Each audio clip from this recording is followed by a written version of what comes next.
ఎవరేమైనా అనుకోని నల్గొండ జిల్లాలో ఉన్న 12 అసెంబ్లీలో 11 గెలిపించారు, 2 పార్లమెంట్లను గెలిపించారు. ఎవరు కూడా 50,000కు తక్కువ మెజారిటీ రాకుండా గెలిపించారు.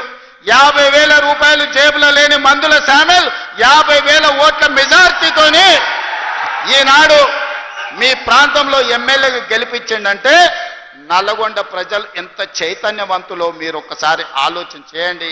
తెలంగాణ ప్రజలకు నేను చెప్పదలుచుకున్నా, నల్గొండ గడ్డ చైతన్యానికి మారుపేరు. ఈ ప్రాంతం సర్దార్ సర్వాయి పాపన్న గౌడు ఏలిన ప్రాంతం. ఈ ప్రాంతం దొడ్డి కొమరయ్య పోరాటం చేసిన ప్రాంతం. ఈ ప్రాంతం చాకలి ఐలమ్మ స్ఫూర్తి తీసుకున్న ప్రాంతం.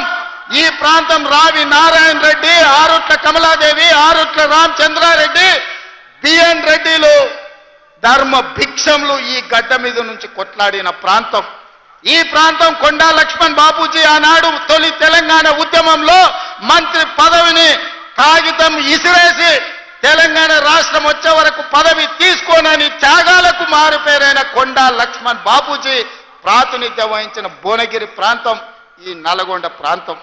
మళ్ళీ తెలంగాణ ఉద్యమంలో తెలంగాణ కోసం రాజీనామా చేసి మళ్ళీ తెలంగాణ రాష్ట్రంలోనే మంత్రి పదవి చేపట్టిన కోమటిరెడ్డి వెంకటరెడ్డి ప్రాతినిధ్యం వహిస్తున్న ప్రాంతం.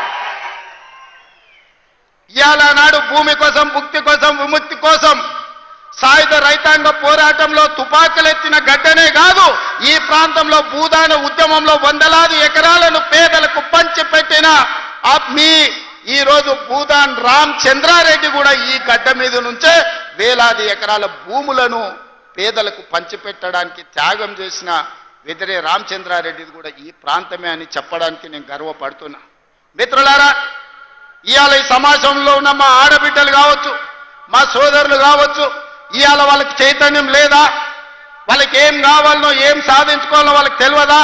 ఎవడో ఎక్కడి నుంచో వచ్చి ఇక్కడ రెచ్చగొడితే ఇక్కడ ఉండే రైతులను, ఇక్కడ ఉండే పేదలను తప్పు దారి పట్టించి ఈ ప్రభుత్వం మీద బురద జల్లే ప్రయత్నం చేస్తే తిప్పికొట్టే శక్తి నల్గొండ జిల్లా రైతాంగానికి లేదా అని నేను అడుగుతున్నా.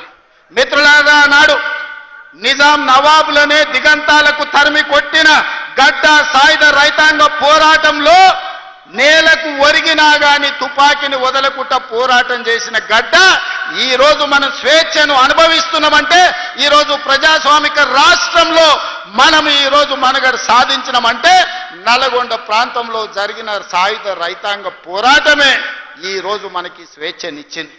ఆనాటి సాయుధ రైతాంగ పోరాటాన్ని నిర్మించిన నల్గొండ జిల్లా ఈ రోజు చైతన్యం కోల్పోయింది అనుకుంటున్నారా? లేకపోతే నల్గొండ జిల్లాకు కావాల్సిన ప్రాజెక్టులను సాధించుకోలేరు అనుకుంటున్నారా గత పాలకులు అని చెప్పి నేను సందర్భంగా అడగదలుచుకున్నాను. మిత్రులారా, 10 సంవత్సరాలు 20 లక్షల కోట్లు వాళ్ళ దగ్గరకు వచ్చినాయి. 20 లక్షల కోట్ల రూపాయలు వాళ్ళ జేబుల్లో ఉంటే 2,000 కోట్లతోని ఎస్ఎల్బీసీని ఎందుకు పూర్తి చేయలేదో అడగండి. ఇవాళ ఈ ప్రాంతంలో ఉన్న సాగునీటి ప్రాజెక్టులు ధర్మారెడ్డి కాలువ కావచ్చు, పిల్లాయపల్లి కాలువ కావచ్చు, లేకపోతే గంధమల్ల కావచ్చు, ఏ ఒక్క ప్రాజెక్టు కూడా పూర్తి కాలేదు 10 ఏళ్లలో. ఇవాళ మనం పూర్తి చేయాలి అనుకుంటే కాళ్ళల్లో కట్టెబెట్టి కింద పడేయాలని చూస్తూ ఇవాళ మీకు ఎందుకు మెడికల్ కాలేజ్ కట్టలేదు? ఇవాళ యాదగిరి గుట్ట మీద కాంట్రాక్టులు ఇచ్చి ఎవరికి మెక్కినరో ఇవాళ మీకు అందరికీ తెలుసు. నేను ఆరోపణలు చేయదలుచుకోలేదు, దేవుడిని వివాదాలకు రాజకీయాలకు లాగదలుచుకోలేదు. కానీ అది ఊరికే పోయిందా? యాదగిరిగుట్ట లక్ష్మీ నరసింహస్వామి దగ్గర జరిగిన అపచారానికి మూల్యం చెల్లించలేదా? మన ప్రభుత్వం ఏర్పడ్డ నాడే బొక్కవోర్ల పడి మక్కెలు ఇరగలేదా? మీకు తెలియదా? చేసిన పాపాలు ఎక్కడికి పోవు, మన ఎంబడే వస్తూనే ఉంటాయి నీడలాక. ఇవాళ పాపాలు చేసిండ్రు కాబట్టి మీ పరిస్థితి గట్లయింది. నేను అంటలేని మాట ఆ పార్టీ నాయకురాలే అన్నారు. ఏమన్నారు మిత్రులారా? మా పార్టీలో దయ్యాలు చేరనే. సొంతింటి బిడ్డ టీఆర్ఎస్లు ఉన్నోళ్ళు దయ్యాలని చెప్తుంటే సమాధానం చెప్పలేక దయ్యాల నాయకుడు ఫామ్ హౌస్ లో నిద్రపోతుండు. నేను అడుగుతున్నది బీఆర్ఎస్ కాదు, డిఆర్ఎస్.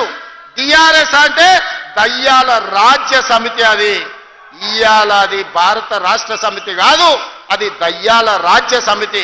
అందుకే ఇవాళ ఈ వేదిక మీద నుంచి తెలంగాణ ప్రజలకు నేను మాట ఇస్తున్నా, అవి దయ్యాలు కాదు, కొరివి దయ్యాలను వాళ్ళని పొలిమేర్లు దాటే వరకు తరిమి కొట్టే బాధ్యత 4 కోట్ల తెలంగాణ ప్రజల తరఫున మీ సోదరుడిగా నేను బాధ్యత తీసుకుంటా.